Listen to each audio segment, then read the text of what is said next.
woman is the driving force of this universe. Of course. Yes. Sure. I mean, this is a reality. Yeah.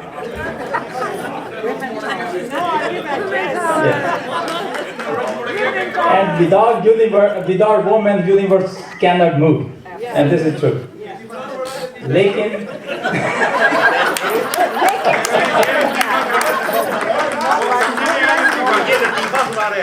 نہیں میں اس لطیفے سے پہلے میں ایک آپ سے بات یہ ان کی طرف جا رہی ہے. تو بڑے میاں اور بڑی اماں جان انہوں نے زندگی گزاری کوئی تقریباً 70 سال انہوں نے شادی رہی ہے اور 90 سال کی عمر سی انہوں نے. خدا کا کرنا کی ہویا بڑی امی جان دی وفات ہو گئی. تو بڑے میاں بڑے غور نہ دیکھ رہے ہیں کہ بھی ٹھیک ہے, اچھا ٹھیک ہے, اچھا بھی کرو ذرا کچھ, چلیے پھر ہوں. تو کہہ رہے اچھا جی بڑے میاں جی تیار ہو گئے تو چلیے. کہنے نہیں یار میں کاری بیٹھ تھی لے جاؤ. تو ادھے رستے چ گئے جدوں تے بڑی اماں دی اکھ کھل گئی اور وہ کہتے اوہو اچھا جی چلو واپس آ گئے. تو بڑے میاں ایسا کر کے دیکھ رہے سن. وہ کہتے بھئی کی ہویا تمہیں؟ وہ کہتے جی انہوں دی اکھ کھل گئی. اوہو اچھا لے آؤ پہ واپس. 2-3 سال دا زندگی گزری. تو بڑے میاں جڑی سی انہیں زندگی بڑی مؤدبانہ بڑے ادب نال ہر وقت رہندے سن تے گھر دے وچ بڑی کڑکڑاہٹ رہندی سی. 2-3 سال بعد پھر یہی واقعہ ہویا. پھر انہوں نے اس طرح کیتا ہے, پھر لے گیا انہوں نے, وہ پھر رستے اٹھ گئی, پھر واپس آ گئے. وہ کہنے یہ مسئلہ کی ہے تم؟ کہنے بڑے میاں سے کی کریے یہ ہمیں آنکھ کھل جاتی ہے.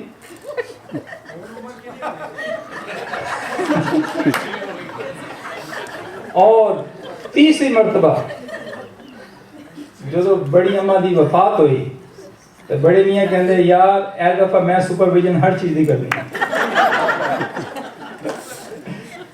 کہنے ٹھیک ہے جی. وہ جو انہوں نے کیتا جی اپنا انتظامات کر کے وہ چلن لگے. کہندے یار میں بھی نہ لے کے چلو اس دفعہ.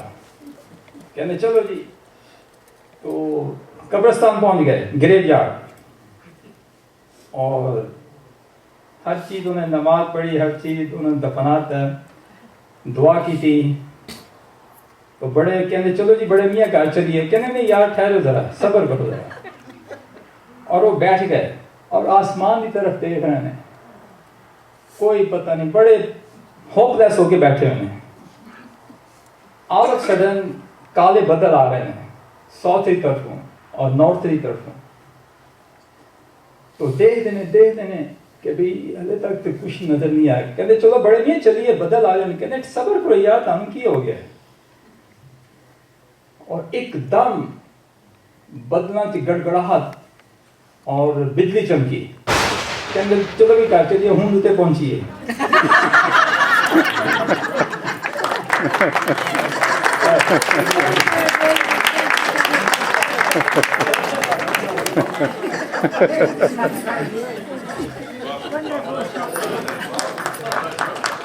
بہت عمدہ راہد بھائی, آپ نے پتہ نہیں اپنے دل کی خواہش اس لطیفے میں بیان کرنے کی کوشش کی ہے یا اس چیز کے آرزو مند ہیں. اللہ خیر کرے. اور آپ کوئی پیغام دینا چاہ رہے تھے؟ ایسی بات نہیں شینگ صاحب, بارش کے آرزو مند ہے. بارش کے آرزو مند ہیں اور اس کے بعد دیر تک بیٹھے دیکھتے رہے گے کہ بجلی کب کڑکتی ہے. بہرحال بہت محظوظ کیا آپ نے راہد بھائی, بہت بہت شکریہ. آپ کی بھی پہلی بار آمد تھی اور امید رکھتے ہیں کہ آئندہ بھی بجلی کڑکتی رہے گی. یہ افسانچہ نما لطیفہ تھا, بس یوں کہنا چاہیے کہ نیکسٹ ٹائم ہم جو ہے نا وہ افسانے کے دور میں رکھیں گے لطیفہ.